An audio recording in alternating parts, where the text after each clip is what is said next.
This is the Smallrig 150D, a 350 watt chip on board video light with an output of 149,000 lux at 1 meter distance.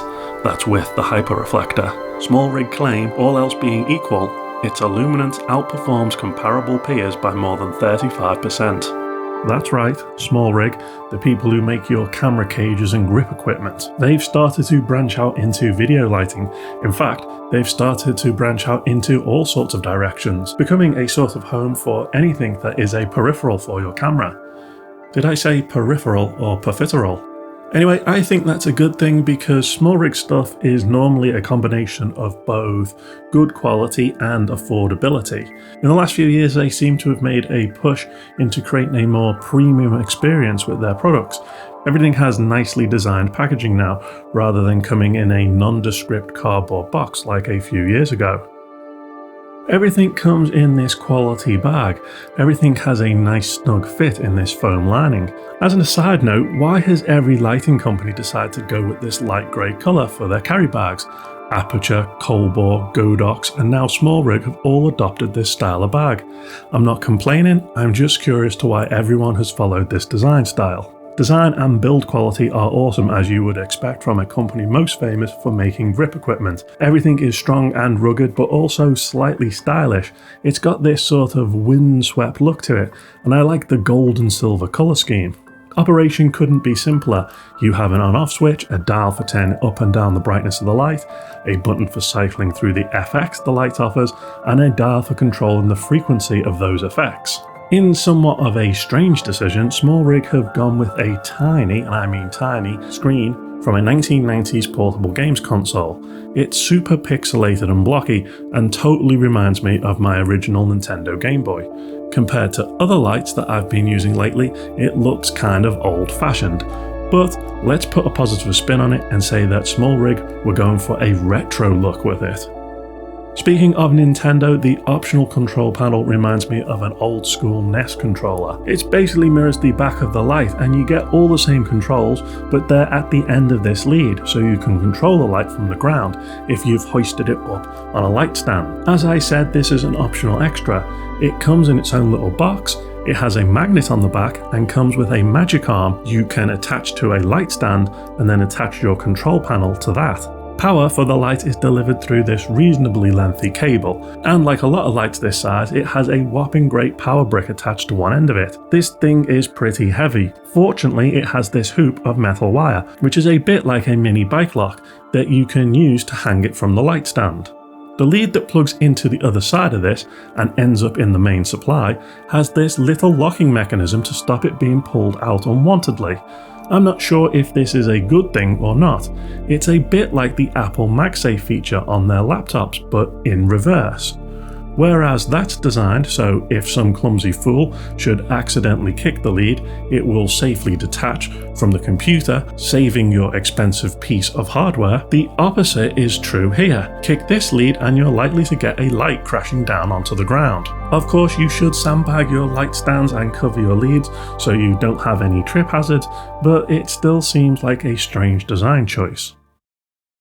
I used Joel Familaro's Phantom LUTS to colour grade all the B-roll on this video. If you like the way it looks, then you can check out the link in the description and use the code CHRIS15 to get a 15% discount at checkout. One of the best things about this light is this new mounting bracket that Smallrig are using. It's basically like a big Swiss Arca plate. The base of the light goes in here and you tighten the handle on the side. But that's not the cool part. The cool part is that the joint for angling the light up and down is actually dampened. And it has quite a lot of resistance. This means if you have a big modifier on the light, it's not going to drag everything forward and down when you loosen the lever. This makes the whole thing much more comfortable to control.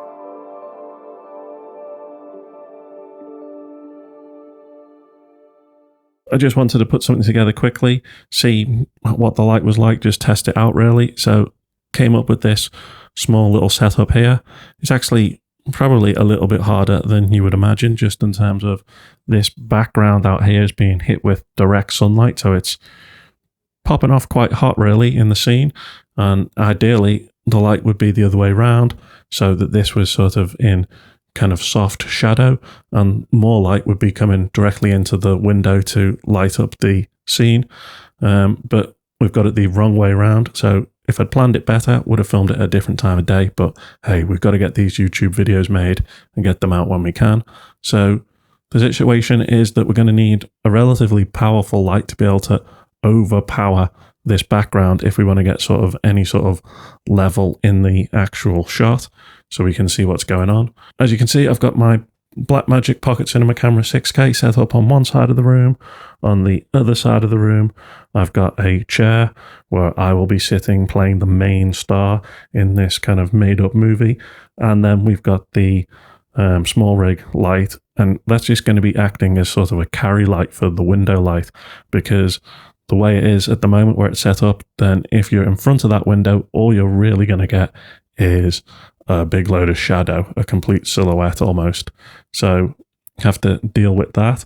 As you can see in this first shot, the light is just turned on. I think it's at like 1 or 2%, so there's only a tiny bit of level here on the far side of the face, of my face, and we're shooting into the shadow side and it's completely black here. It's not too bad. I don't mind that. I like a kind of very contrasty dark blacks in my images. You can see that the background there is really bright compared to the face, and it's sort of pulling our attention away from it. Power the light up a little bit more and change my angle slightly the way that I'm sitting. So power the light up more and change the angle that I'm sitting at. And now the background is less in competition with the highlighted side of my face. There's also a little bit more light leaking around onto the far side. You can sort of see the detail on my ear there.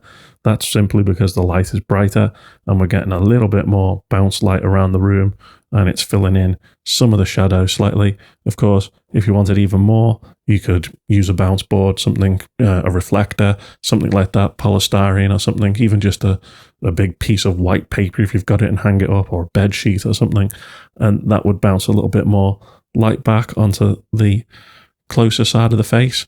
Maybe something to do, something to think about. I mean, if you film yourself, you'll find that it's incredibly hard to do this sort of thing. Keep yourself in focus, keep yourself in frame, understand that everything is now reversed, left is right and right is left. Yeah, it's hard to do. Big respect for people like Kevin Costner and Mel Gibson, who, of course, direct themselves. They don't just star in the movie, but they direct the movie. Although I'm sure they probably have 1 or 2 people helping them out with framing the camera up correctly. Anyway, so it does look a touch cinematic, not massively, more cinematic than, say, EastEnders or something. So on that grounds, I'll say it's a success. So then the next thing to do was I just moved the light round a little bit more. So now it's a little bit more kind of side on rather than behind me. Obviously, the light is on the far side of the line, using it as a upstage lighting.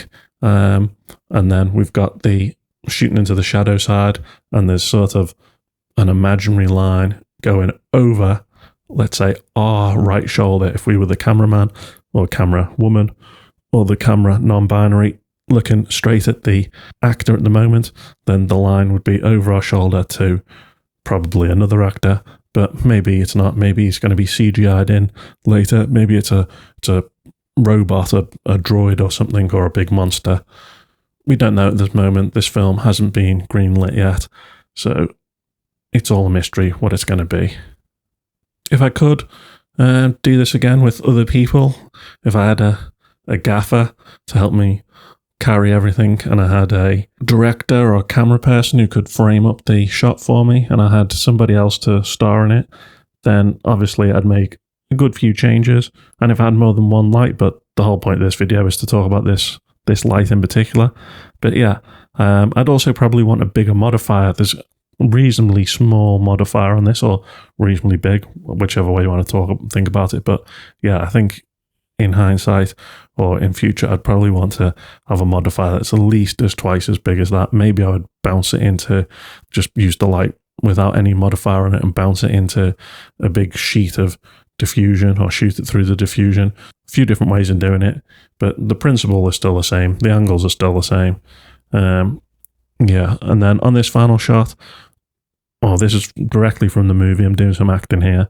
What I don't like is there's a kind of little bleed of kind of a backlight here, or a kind of kicker hair light. That's just coming from the outside window, but it just gives this very thin white line, which looks a little bit like I've been kind of rotoscoped in, and it's not. I'm not really there. But yeah, in this scene in the movie, I imagine that I'm playing a kind of tough, rugged cop who likes to play by his own rules, who is going around taking out the trash. Not literally, he doesn't have a kind of side business in refuge collection, but I mean metaphorically, he's taking out the bad guys. And in this scene, he's saying something like, "Oh, you've been really naughty, you have. If you keep on like this, you're going to have a knuckle sandwich to chow down on. So you better sort yourself out, capiche?" That's put the fear of God into the other person in this scene. So considering I've just been telling you how much I like this light and how great it is, you'd probably think I'd be recommending it, and I'd say something like check the link out in the description.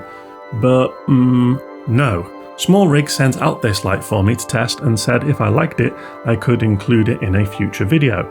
They didn't pay me, they didn't tell me what to say, and they were super cool about me having my own opinions. Which is good, because the truth is, after making this video, I'm very unlikely to ever use this light again.